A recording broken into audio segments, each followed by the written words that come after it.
Hello guys, welcome back to my channel. So today we have a cheese platter with me here. So we're gonna eat this today, and well, I have a lot of different types of Italian cheese.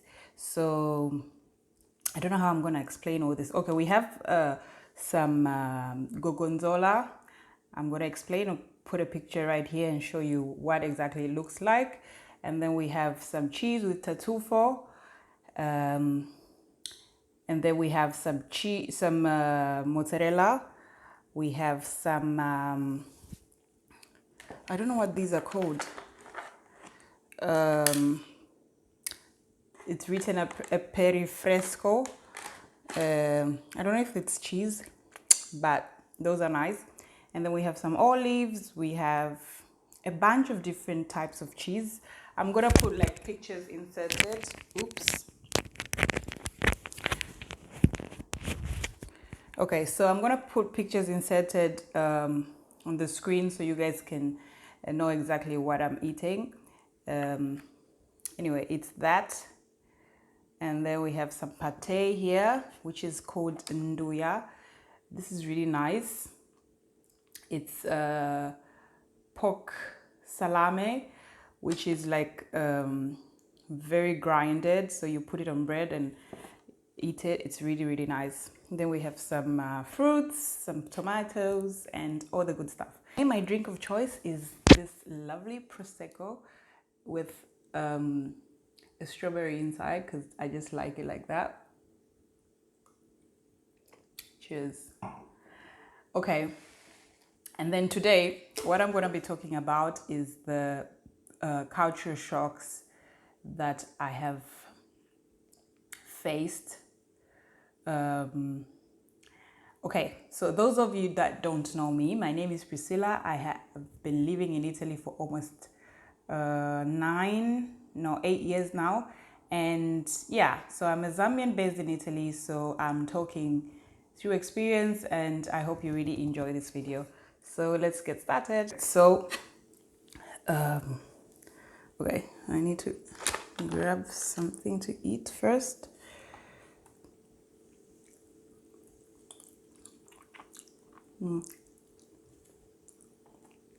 These are like the cheese bites. They're really, really nice.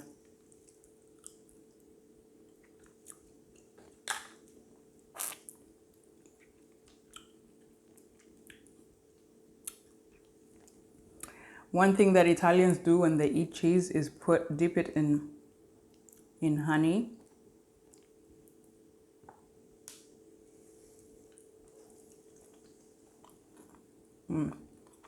Ooh, this is nice.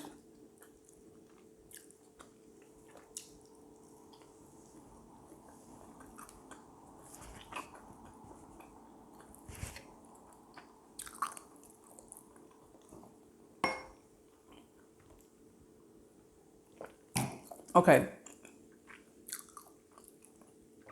So I have a lot of things that a lot of points that I'm gonna put out there. Hence why I didn't want to have a big meal, because I'm gonna be talking a lot in this video. So the first thing that really shocks me when I came to Italy was the breakfast. So the only thing that Italians eat for breakfast is like maybe biscuits and cappuccino, biscuits and milk, or they have cappuccino and brioche, which is like very, very famous. A brioche is like a croissant, or I'll put a picture of what I'm talking about right here. So yeah, that's the only thing they have for breakfast. It's so weird because, you know, back home, we used to have like egg, and we used to have eggs, bacon, and things like that. But here they only have that, and that's like the standard type of breakfast they have. So that was one shocker because, you know, your girl was used to eating like salty stuff for breakfast, but now it's a different story. Anyway, okay, number 2. So the second one is the siesta time. This really shocked me because the Italians actually close shops from 1 or 1:30 to about 3:30 without working. So they don't work, so the shops are really closed. And that was a shocker for me because, I mean, that doesn't happen back home. So yeah. So the third thing is the food preparation. As we all know, Italian food is really yummy, and it is considered as one of the best foods in the whole world. So you would think they put like a lot of spices, they really marinate their food and things like that, but that's not the case. Ooh, I needed a spoon or a fork. It doesn't matter. So, but that's not the case. Italians normally just use like salt, pepper, olive oil, and like cheese, and some cheeses that they put like in their meals and stuff. But they don't really put so many, spices in their food. So that was one shocker because the food is really nice, but thinking about it, you'll be like, okay, what did you put in this dish? But someone will just tell you, I just did this. They make their food really simple. Hence why I think it doesn't really make people gain that much weight, because they add really, tiny stuff in their food. Okay. So the fourth point that I have is the restaurant. The restaurants only open for lunch and for dinner. Well, this is me talking not only, I'm not talking about like the big cities like maybe Milan, Rome and stuff, but like places that are a little bit out of the big cities, the restaurants close at 3. So you have your lunch and then they close. You can't go and eat like at like at 5 or at 6. You have to eat when it's lunch or when it's dinner.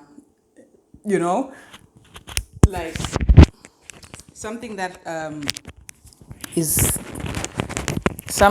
strange is because, I mean, back home where I come from in Zambia, you can go and eat at any time you want. Restaurants are open all the time. So that was one thing that really shocked me.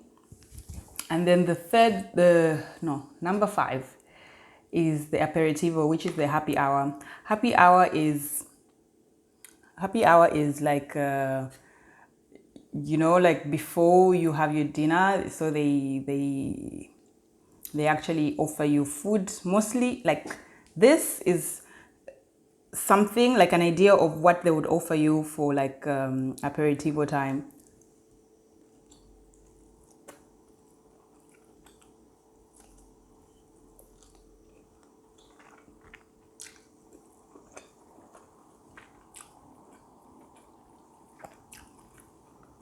Maybe with some like salami and things like that.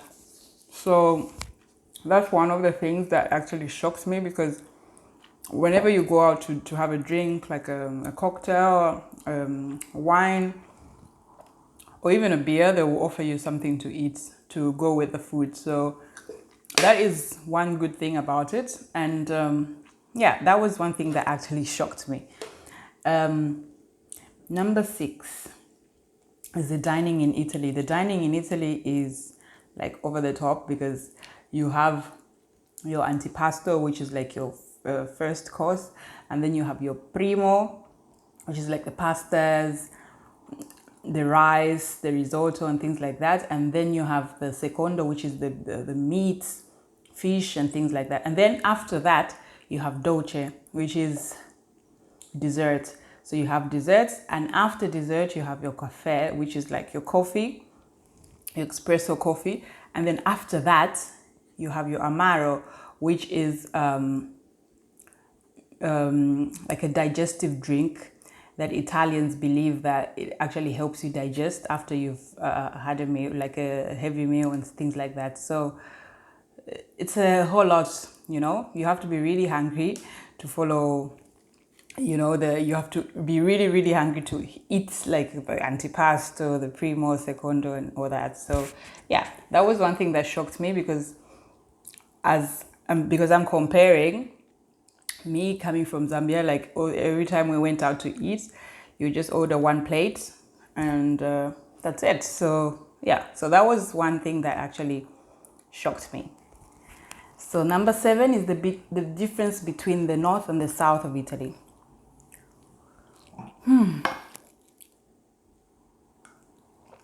Okay, so the north is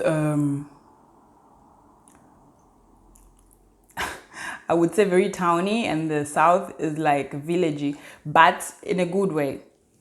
So the north of Italy has like the museums, it's like the busy. How would I put this? Okay, the south is where you have like the beaches, the sea, and the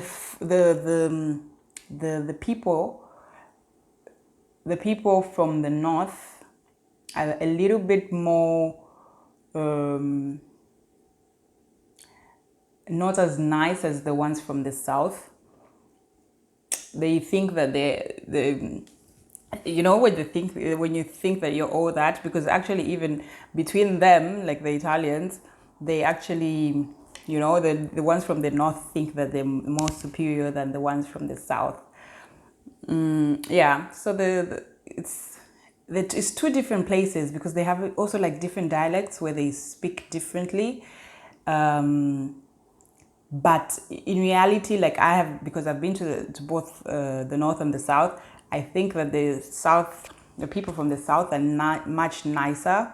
They would, even though they're the ones that don't really speak that much of English, they would really try. They'll want you to feel at home. They'll feed you their food, and the food is much nicer. Yeah, that's what I would say, my experience. So, number 8, one thing that shocked me was that the Italians are so loud. Oh my God. I think the Italians are like in the African continent, we have the Nigerians that are really loud and it's so nice and funny. That is the European, so would put the Italians win for the loudest in Europe because they're really, really loud. You would think they're fighting when they're talking, but they're just loud people in general. Yeah. And then number 10 is the summer vacation. So the vacations in Italy happen every year. So like every summer, every family, at least people that can afford, actually go to the seaside. Schools are closed from June to about September, so families are out, they go to the seaside. It's like everybody works, everybody everybody goes to work, and then summertime, you spend the money that you saved to go and enjoy at the seaside. That's how it works. So people just work in people work a lot, and then afterwards get some money that they saved to go and enjoy life at the sea, because the seaside is just nice when it's warm, and the beach, people are relaxing, enjoying the sun, getting tanned and all that. So that was one thing that shocked me, because I mean, back home you work and work and work. I mean, it's sad to say, but people don't really believe that if they work hard and they earn a lot of money, they deserve a vacation to go somewhere, just chill, relax, even like a weekend. People don't really do that back where I come from. So that was a shocker for me. And then number 11 is swearing in Italy. So the bad words, the bad words are like a thing in Italy. People swear a lot, even in front of their kids. And yeah, so Italians swear a lot. And it's so funny because, I mean, you know, you would look at like an American or maybe a British would say, oh, I won't say that word in front of my baby. I can't do that. But the Italians, babies from like 2 years, when they just start talking, know those words. And they're told not to say them, but eventually they will say them. But like parents swear in front of their kids. They, you know, some parent will be having a conversation with a 14-year-old child and they'll be swearing, and it's a normal thing here. Yeah. Okay, so number 12 is the respect in the Italian language. So, okay, I'm gonna try to elaborate. I'm not eating much because I'm talking a lot. Wait, let me have some of this.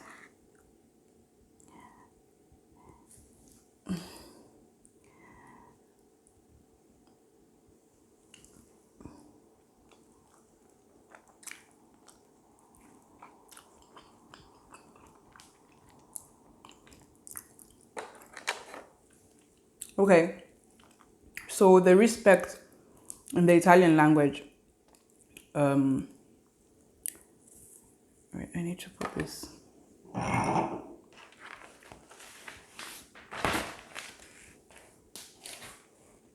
Okay, so the respect in Italian language, you know, like in the English language, you can just say you to like an older person. In Italy, it's not like that. And even when, like if you're a new person that comes to Italy, you are not advised to just go into any shop and just say ciao, ciao, ciao to everyone, because that's an informal way of greeting. And you can actually say,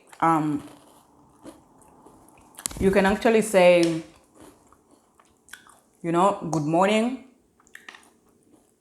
which is buongiorno, good evening, you know, when you go maybe to a restaurant. Don't just say ciao, ciao, ciao to everyone, because that's informal. You know, buongiorno, buonasera, that is like, that's a very formal way of greeting, and, you know, or maybe say salve, which means regards, if I'm not mistaken. So yeah, the Italian language has like respect in it. So you just don't, you know, talk to elders like you would talk in English.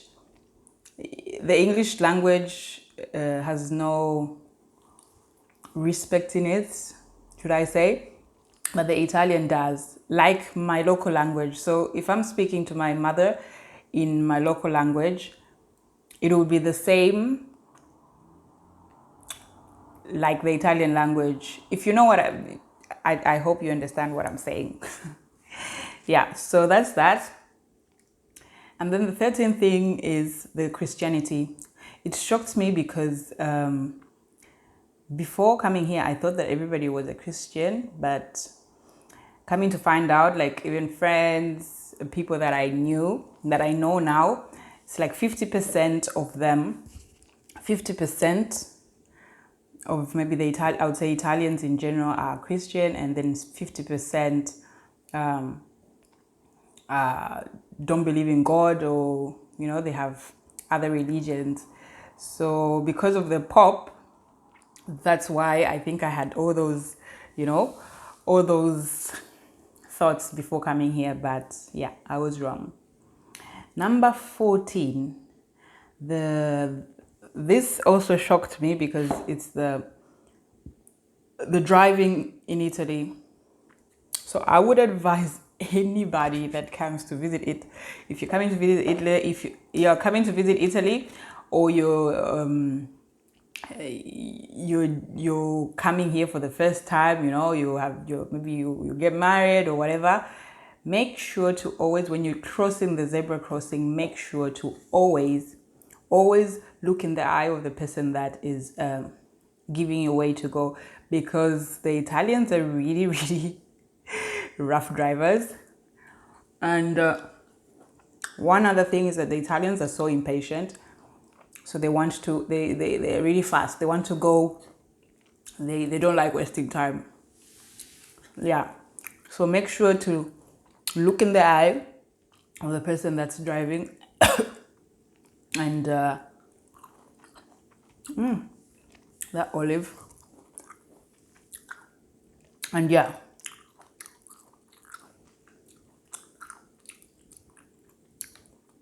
And number 15 is the garbage. So throwing garbage. Throwing garbage also shocked me, because here you have to recycle stuff. So you have to put like plastic in plastic, you have to put paper in paper, and like foods and things like that in just one bag. So, you know, you differentiate. If you don't, you can actually get a fine. Ciao. If you don't, you can actually get a fine. So that is also one thing that really shocked me, because back home we had like a big pit where you just throw everything and then then burn the stuff. So I mean, it worked while it lasted. It worked in Zambia, and so that was also a good thing. No, my husband is here and distracting me. Anyway, so the way we used to do in Zambia is where we had like a pit and just throw everything inside, and then after, when it's like full, you burn everything, and it worked that way. So when I came here, like, throwing the garbage was something really different. So I think that was the end, because I had like 15 points. I'm gonna have a few more to eat, and then we're gonna conclude the video.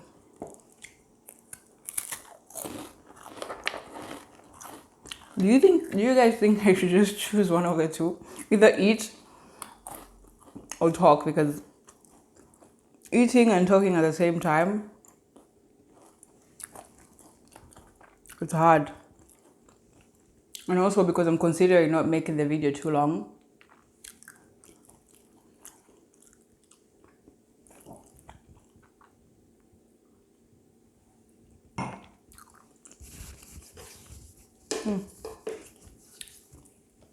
Anyway,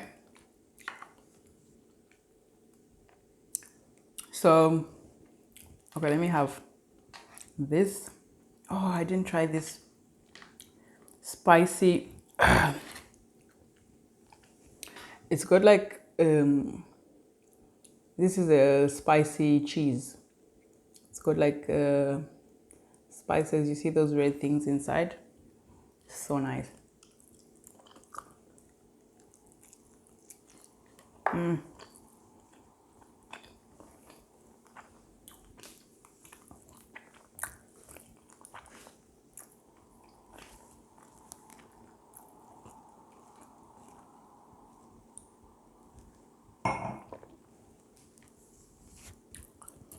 Oh.